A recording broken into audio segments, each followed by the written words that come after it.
دوسری بات جو نبی اکرم صلی اللہ علیہ وسلم نے ارشاد فرمایا وہ یہ ہے وَلَا تُمَازِحْهُ، اپنے بھائی کے ساتھ بلا وجہ مذاق مت کرو۔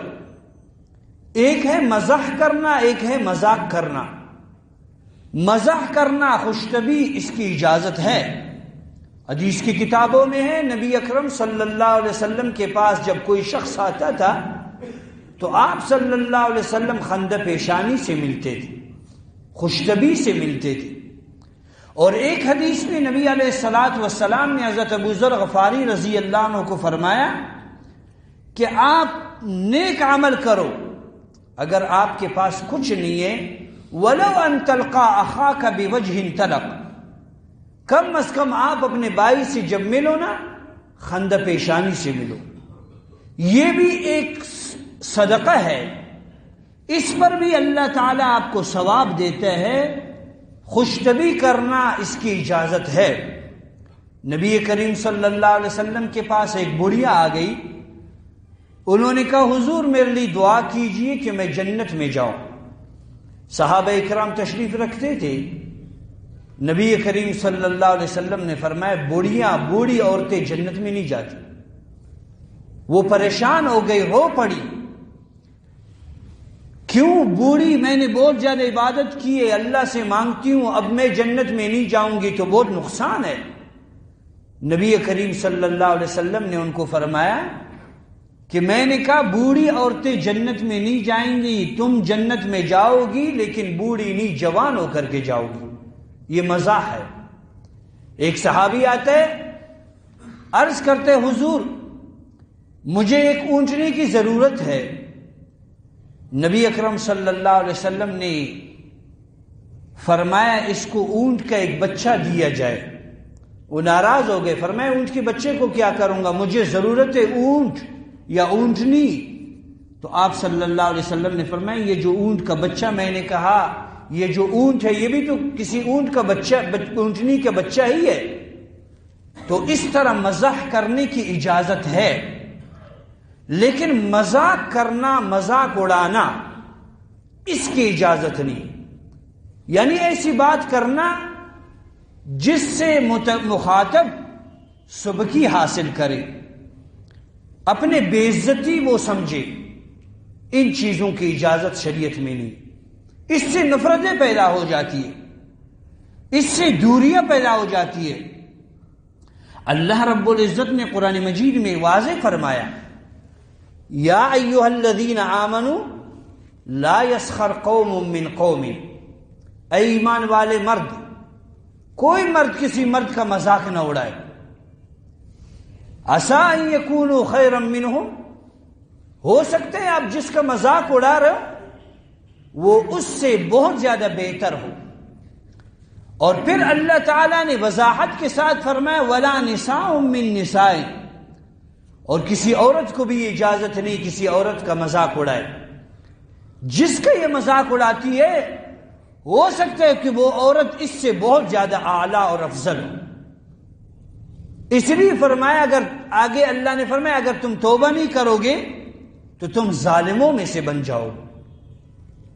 اسی لیے ہمارے اکابرین نے اس حدیث کی تشریح میں فرمایا کہ نبی اکرم صلی اللہ علیہ وسلم نے فرمایا ان اللہ لا ينظر الى صورکم واموالکم، اللہ تعالیٰ تمہارے چہروں کو نہیں دیکھتا، تمہارے اعمال کو نہیں دیکھتا، ولکن ينظر، تمہارے اعمال کو نہیں دیکھتا، ولکن ينظر الى قلوبکم واعمالکم، اللہ تمہارے دلوں کو دیکھتا ہے، تمہارے اعمال کو اللہ دیکھتا ہے۔ محدثین لکھتے ہیں کہ اس سے یہ بات معلوم ہو گئی کسی کے ظاہر پر آپ فتویٰ مت لگاؤ۔ ہو سکتا ہے کوئی شخص ظاہری اعتبار سے آپ کو اچھا نہ لگے اور آپ یہ سمجھے کہ یہ گناہگار ہے، لیکن ہو سکتا ہے اللہ رب العزت کے حضور وہ بہت مقام رکھنے والا بندہ ہو، اور کسی کے بارے میں آپ یہ کہیں کہ بہت اچھا ہے، اللہ نہ کرے اللہ نہ کرے اللہ کے حضور اس کا مقام بہت نیچا ہو۔ کسی کے ظاہر کو دیکھ کر فیصلہ نہیں کرنا چاہیے، کسی کا مذاق اڑانا اسی میں آتا ہے۔ حدیث میں نبی اکرم صلی اللہ علیہ وسلم نے فرمایا کہ لا تظہر شماتتک لاخیک، آپ اپنے بھائی کے غم میں اس کا مذاق مت اڑاؤ، خوشی کا اظہار مت کرو کہ اس بندے کو آج کاروبار میں نقصان ہوا، آپ خوش ہوتے ہو، اس طرح نہیں کرنا چاہیے۔ اس لیے اللہ رب العزت قادر ہے آپ کے اس مذاق اڑانے کی وجہ سے اللہ تعالیٰ اس پریشانی میں، اس نقصان میں، اس بیماری میں اس بندے کو مبتلا کرے اور دوسرے پر اللہ عافیت کا معاملہ کرے۔ اس لیے یہ بہت گہری باتیں ہیں، ان کو اپنے پلے میں باندھنا چاہیے، عمل کی نیت سے سننا چاہیے۔ ہمارے اکابرین میں سے مفتی شفیع صاحب رحمۃ اللہ علیہ نے معارف القرآن میں لکھا کہ ہمارے اکابرین میں سے عبداللہ ابن شرحبیل، انہوں نے یہاں تک فرمایا کہ اگر میں کسی بندے کو دیکھ لوں اپنے بکری کے تنوں کو اپنے منہ میں رکھا ڈالا ہوا ہے اور اس سے دودھ چوس رہا ہے، پی رہا ہے، بہت برا عمل ہے، لیکن میں اس کا مذاق نہیں اڑاتا ہوں۔ وجہ یہ ہے کہ اگر میں اس کا مذاق اڑاؤں مجھے خطرہ ہے کل میں بھی اسی بیماری میں مبتلا ہو جاؤں۔ عمل تو بہت برا کیا، لیکن اگر میں مذاق اڑاؤں گا کل ہو سکتا ہے میں اسی بیماری میں مبتلا ہو جاؤں۔ عبداللہ بن مسعود رضی اللہ عنہ کتنا عظیم صحابی ہے، وہ فرماتے ہیں ایک مرتبہ کچھ صحابہ اکرام ان کے پاس آئے کہ حضرت آپ اللہ کے حبیب صلی اللہ علیہ وسلم کے بہت قریبی ہے، ہم آپ کی زیارت کے لیے آئے ہیں۔ تو حضرت عبداللہ ابن مسعود رضی اللہ عنہ نے عجیب جملہ ارشاد فرمایا،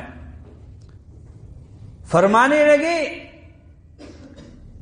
کہ جاؤ اقتدوا بمن مضى فإن الأحياء لا يؤتمن، جاؤ ان لوگوں کے اقتداء کرو جو دنیا سے گئے ہیں، سیدنا صدیق اکبر رضی اللہ عنہ کے اقتداء کرو، عمر فاروق رضی اللہ عنہ کے اقتداء، عثمان غنی رضی اللہ عنہ ہے، علی المرتضی رضی اللہ عنہم، ان حضرات کے اقتداء کرو، اس لیے فإن الأحیاء لا یؤتمن، یہ جو زندہ لوگ ہیں ان کا کوئی بھروسہ نہیں، اللہ بچائے اللہ بچائے۔ عبداللہ بن مسعود رضی اللہ عنہ فرماتے کہ ایک کتے کو بھی میں اگر دیکھ لوں برے حالت میں اس کا مذاق نہیں اڑاتا ہوں، اس لیے ہو سکتا ہے کہ اللہ رب العزت مجھے اس مرض میں اور اس پریشانی میں کہیں مبتلا نہ کرے۔ یہ مجھے اور آپ کے لیے سبق ہے کہ آج ہماری حالت کیسی ہے، ہمارا معاشرہ کس طرح بن گیا، بس آئے روز جس کو دیکھ لیتے اس کا مذاق اڑاتے۔ اس لیے وہ حدیث ہمارے سامنے ہونی چاہیے، نبی کریم صلی اللہ علیہ وسلم جب مکہ مکرمہ سے مدینہ منورہ کی طرف جا رہے، بیت اللہ کا طواف فرما رہے، بیت اللہ کے طواف کے دوران بیت اللہ کو مخاطب فرمایا اور یہ فرمایا بیت اللہ میں جانتا ہوں تمہارا مقام بہت اونچا ہے، تمہاری عزت اور احترام ہر مسلمان کے دل میں ہے اور ہونا چاہیے، اللہ رب العزت نے تمہیں عظیم ایک مقام عطا فرمایا ہے، لیکن بیت اللہ یاد رکھنا کہ آپ کے احترام اور تقدس سے بھی زیادہ مسلمان کی عزت، آبرو، جان، مال تم سے زیادہ محترم ہے۔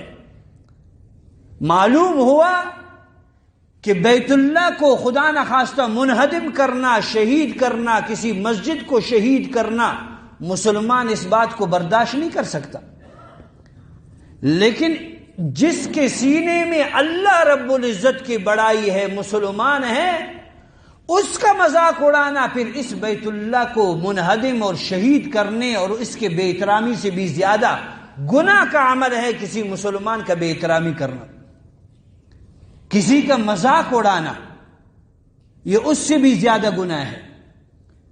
اور اس طرح کے واقعات میں نے بہت زیادہ عرض کیے ہیں، کہ جن لوگوں نے کسی دوسرے گناہگار کو گناہگار سمجھ کر، اپنے آپ کو افضل سمجھ کر، جن لوگوں نے بھی ایسے سخت باتیں کی ہیں، معاشرے میں ہمارا تجربہ ثابت ہے سب کا کہ اللہ تعالیٰ نے اس بندے کو اسی بیماری میں مبتلا فرمایا ہے، چھوڑا نہیں۔